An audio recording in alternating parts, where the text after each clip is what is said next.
I don't know. This is weird. I've never recorded audio like without headphones on before. What do I do with my hands? How do I start this? Hello, good people of YouTube. Mountbatten here. Real life Mountbatten here in the real non-pixel person, which is very strange, recording without headphones or staring at a screen or anything. But on today's video, which hopefully comes out well because I've completely reorganized my office for it for these first, I don't know, 9 minutes of video. We're back talking about, well, as you can tell by the title of this video, another firearm, another rifle that I've been wanting to get for quite some time. So just a little backstory on my journey down this. Well, I don't know, because like men normally fall into one of three categories: video games, cars, and guns. And I'm just like right in the middle.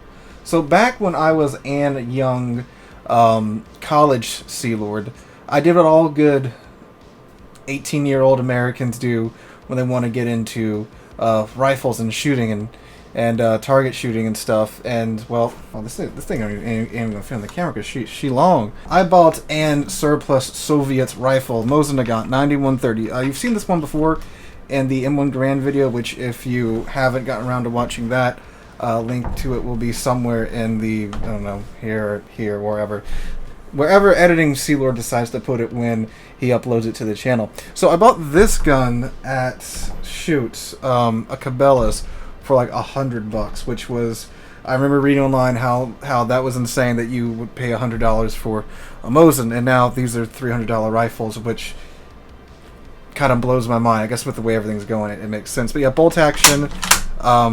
5-round internal magazine, 7.62 by 54, a big chonker of a bullet, and one that hurts a lot because, well, you have no type of mercy back here, as with most World War II rifles. I guess when you're a Soviet fighting the Finnish in the dead of winter with a giant jacket on, it doesn't really hurt that much, but otherwise it does. But this is really neat. $80, $100. You could get these back in the day when I was in college, and this is where it started at for me. On the fundamentals of shooting, rules of gun safety, how to aim, how to adjust your aim, getting your sights toned in and stuff, on a very cheap rifle that you could get the ammo for, pallets of this stuff for, God, 7.62 by 54R back in the day, military surplus from like the 70s. It's like $80, $89 for, well, I think they came like the 700 to 500 round Spam cans, up something like that. So really cheap rifle, really good at getting you acquainted with how to gun, and cleaning is really simple. The bolt comes off like that. Something that I don't really like about the gun. In order to take it apart, you do have to pull the trigger. That's it. You clean this, stick a cleaning rod down there, and you're good to go. Really easy, simple rifle to take care of and learn on. So what happened after that? Well, college Sea Lord got some money after, well, working in a minimum wage job for several years.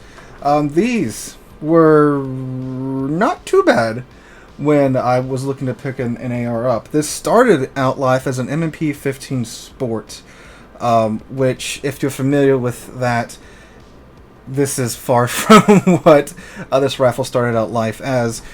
It was a very cheap, economic AR-15 model that cost like $680, I believe, at most gun shops around well, especially around where I was back in the day. Really cheap rifle. Didn't have the forward assist here. Didn't have the dust cover. And has since been transformed into a pretty sweet little AR. I've pretty much changed everything on this rifle except for the lower itself. The upper is completely different barrel. Kept the I really like the A-frame front post here, just because of that classic AR-15 M16 look. Put a rail system on it, foregrip, added in the dust cover, and bolt's still the same, but changed up the ejector because the original ejector wasn't that well. The original ejector spring wasn't apparently up to the task of ejecting steel, and if it does not runneth the steel, it does not deserve the brass. So we fixed that to where that ran fine and dandy. But this was, of course, over like several years. I ran this just as the base M&P 15 Sport for pretty much all of its college career, and put a little Vortex Strikefire 2 red dot on it. Red or green dot. These are good little sights for like shoot, back in the day, like $200. And a light, which is just over here, little thumb press light for when things go south in the night. But yes, what happened next? Well, he wanted something a little bit bigger. This is his junior year of college, Sealord. He still didn't have a lot of money, so he went with a, as you can tell, pretty budget option here. Well, you actually may not know exactly what this is unless you're very well versed into the SetMe G3 clone world. This is a Century Arms C308. And what this is if you're not familiar with Century, it's a firearms manufacturer, we will stick with that, that doesn't have the best record for building actual rifles and pistols and such. But they sure can import them and put them together pretty well if they're not made from their own stock. So what they did was they bought up a bunch of SetMe parts kits. SetMe is a Spanish rifle company. They made a lot of G3-esque rifles or G3 clone rifles. I'm not exactly sure. I haven't looked too much into that. But Century Arms bought up all of those spare parts, or I think they bought like whatever was left. And they started making these C308s, which is an HK G3 clone. But it's made by Century, so it's a little bit cheaper than most other G3 clones. And the only thing that is made by Century is the receiver right here, the lower receiver. Everything else is SetMe, which is good because SetMe is pretty decent quality. So they made this polymer receiver that helps save weight on the rifle, but everything else is a SetMe, is a SetMe parts and such, which is really cool. So you got a nice little budget battle rifle here that fires a 7.62 NATO, a 308 Winchester for, shoot, back then I paid $750 for this after tax. It was a very cheap way to get into the battle rifle world. You have a 20 round magazine here, and you have to do the good old HK. I don't know how I can show this on camera. Okay, YouTube. All these are empty, by the way. They're all empty. Here. This is one bad thing about the C308 though. You don't get the nice little paddle magazine release. So you have to do the HK thing where you grab the charging handle, lift it up. In order to release the charging handle, you have to give it the good old HK slap there, and that just makes it feel awesome and well worth the money. These are like, shoot, $1,500 today now for some reason. Well, for certain events that we won't get into here. But yes, but there was always one rifle that College Sealord wanted that College Sealord couldn't afford because College Sealord, well, didn't have a lot of money and wasn't good at budgeting it by buying a bunch of entry-level rifles and a couple of handguns too. That's a different video, if YouTube's okay with that. But anyway, quite a famous rifle that had been seen in many a video game and many a movie, especially around this time because it was this new wonky looking rifle that looked like it had an UGG boot on the on its stern. What a warship's leaking into this, on the rear of it, and had been in many a Call of Duty and many a Battlefield, yet was out of College Sealord's budget. However, it no longer is outside of my budget. Actually, it almost broke my budget because these things are still ungodly expensive. But it is well worth it, ladies and gentlemen. This is a SCAR-17 or a SCAR-H. If you've played Call of Duty, Battlefield, Battlefield 3, Battlefield 4, any of those games, this has been something I've been after for quite some time, and it's something having it in my hand after being a veteran with this rifle in Battlefield 4. This is by far my favorite rifle to use in Battlefield 4. Shoot, I don't even know how many kills I have in that game with this gun. And that's one cool thing about video games and stuff. So you can apply this to World of Warships, World of Tanks, Battlefield, whatever. You get to use something in game, then you get to see it in real life and use it in real life, and it's something. It's something. It's a cool way to get people into things they normally wouldn't be. If it's cars, warships, tanks, history, or guns. And wow. First off, if you're wondering how much this rifle is, you aren't touching one of these for about $3,000, even if it's used. This one is new. It is the newest version of the SCAR-17 as well, and this will run you about $3,300. Now, I've been saving up for this for years and years and years now, and I finally decided to go ahead and pick one up, and it's worth it in my opinion. After seeing it in person, using it quite a bit, this is being filmed after the range portion, so I have shot about 100 rounds through this, which isn't cheap anymore. 7.62 NATO 308.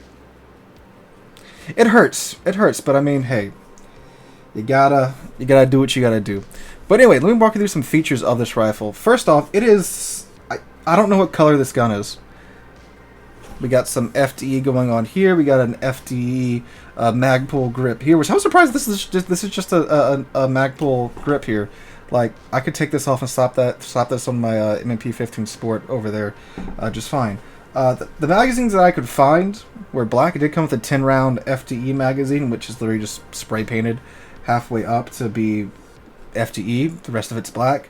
You have this multicam camo in here, which I think looks neat. You know, if everything else was multicam, sure. The rail up here, some of it's black, some of it's multicam. The sights are black.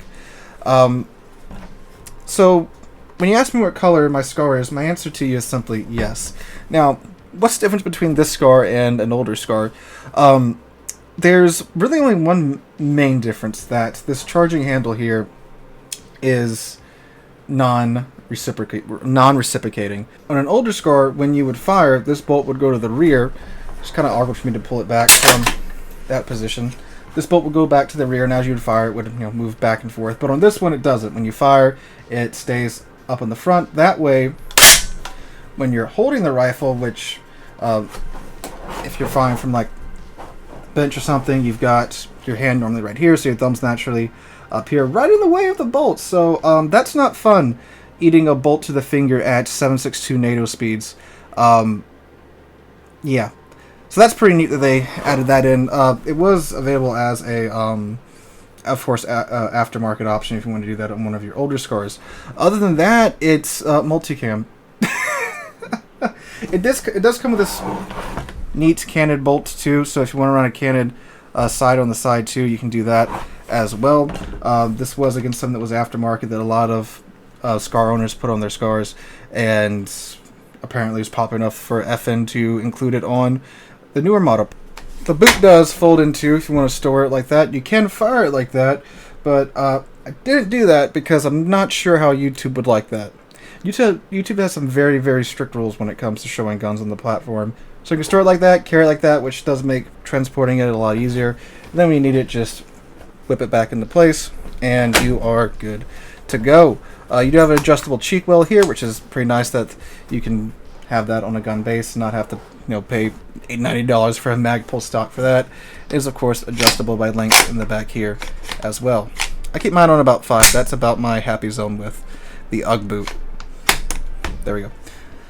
I am running an EOTech on top of it right now. This was zeroed in for my AR at 50 yards, and then the magnifier is zeroed in at 100 yards as well. It's still a 4x magnifier, which is pretty neat to have. This is what I ran on this thing in Battlefield 4. So again, very cool seeing all this in real life and then understanding how heavy this is, and you can't sprint across Operation Metro without probably me having an asthma attack in the process of that. Does come up with the iron sights as well. One's in the back. The very, very, very, if you played Battlefield and such, very, very iconic SCAR iron sights. The one in the front, you got a little pin you gotta move up, and there you go for your iron sights. And again, really cool that it comes with just by default fold down iron sights that aren't Magpul ones that they just slapped on a budget rifle. So that's the SCAR overview in real life. Let's go ahead and go shoot this thing.